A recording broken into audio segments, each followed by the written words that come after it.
Enter the Matrix set the standard for what it meant to develop a video game tie-in for a film or TV property, and the Wachowskis were ahead of their time in creating a game that built upon the world of the movies without being redundant. Let's break down everything about the game, including the background, critical reception, and legacy on the gaming industry. As always, all the original sources will be linked down below, so make sure to check those out and support those writers. And with that out of the way, let's get into Enter the Matrix.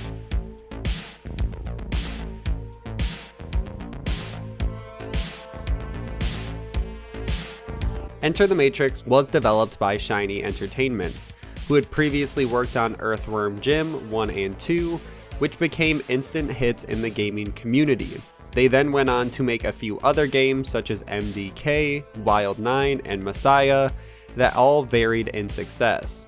But in the early 2000s, Shiny Entertainment was chosen as the developer who got to work on Enter the Matrix, which was a highly sought after property following the release of the first movie. Shiny Entertainment founder David Perry reflected on this decision and gave his best attempt at understanding why the Wachowskis chose his studio to work on their game. He said, quote, "I think like you, the Wachowskis really liked MDK, and we were huge fans of their work too. As you can imagine, I was competing with every major publisher to get the rights." But even the Wachowskis had been interested in working with Shiny Entertainment and David Perry before their work on Enter the Matrix. The game studio was originally approached by the Wachowskis with storyboards from the original Matrix movie, and were asked if his team would be interested in making a video game tie-in for the first movie, which Perry famously denied. Years later, when he saw the first Matrix in theaters and realized how good the movie was, he knew that he had made a massive mistake by turning them down, and thought The Matrix was just going to be another hacker movie. And other studios and individuals were approached during that time to work on the first Matrix game after the failed meeting with Perry. It was also well known that the Wachowskis met with Bungie and Hideo Kojima, but nothing ended up coming out of these meetings. Following the release of the first movie, the Wachowskis called Perry again and asked if he would reconsider their deal and would want to work on the game for the sequel. And this time around, he didn't make the same mistake and said he would work on a game for their upcoming movie.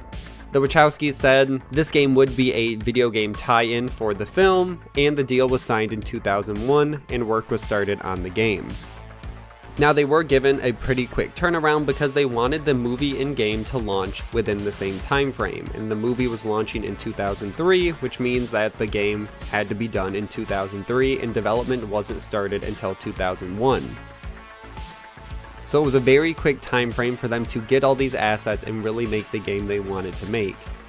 And development went on until 2002 when David Perry sold the studio to Infogrames at $47 million. And when he sold the studio, it included the rights to the Matrix game. Development did not change at all, and most of the leadership and developers stayed in the exact same place, so it stayed on track for their tight time frame for completion.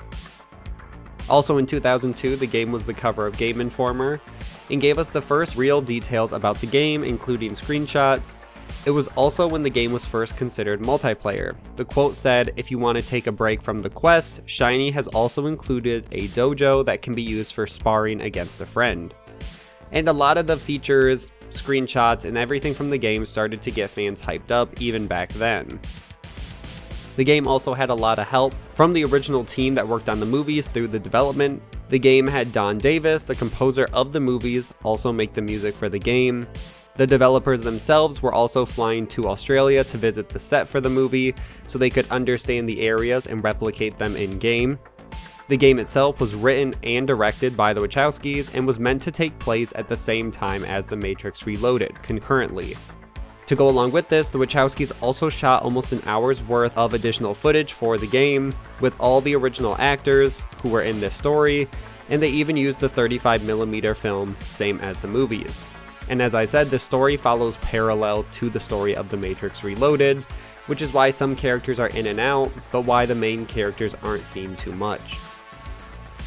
And this footage was later added in to special versions of the film in re-releases, so it's still out there and people have uploaded it all to YouTube if you want to watch that.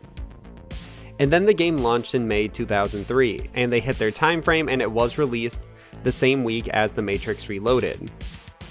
Then we saw the game followed Niobe and Ghost throughout their journey in this world, and the game itself was released to mixed critical reviews. They cited weird camera angles, mediocre graphics, bad controls, and critics were especially harsh over the main characters. But that did not stop fans from loving this game and making it a big hit for the studio, and word of mouth was a great asset for the sales of this game. The game sold 1 million copies after 1 week on the market, and sold 5 million in its first year after release. So it obviously was a big hit for the studio. They ended up going on to work on Path of Neo, once again with the Wachowskis, and continued their work on the Matrix series. One other thing that I thought was interesting about this game was the use of cheats or hacks in the game, which was the only way to actually access the multiplayer fighting function in-game. Also, it was only accessible through console and through hacking the main menu. There were a lot of other hacks as well and cheats that would change how the game was played and abilities and how the enemies would work. It was an interesting hidden detail that many people might not have even noticed as they played through multiple times. And for the most part, that is what happened to Enter the Matrix. The Matrix brand and fans were enough to make the game sell great and push through the negative reviews from critics. The game to this day still has a strong fan base and is still considered one of the strongest video game movie tie-ins. That's where I'm going to end this video. Make sure to like and share, subscribe for weekly gaming videos, and I will see you guys in the next one.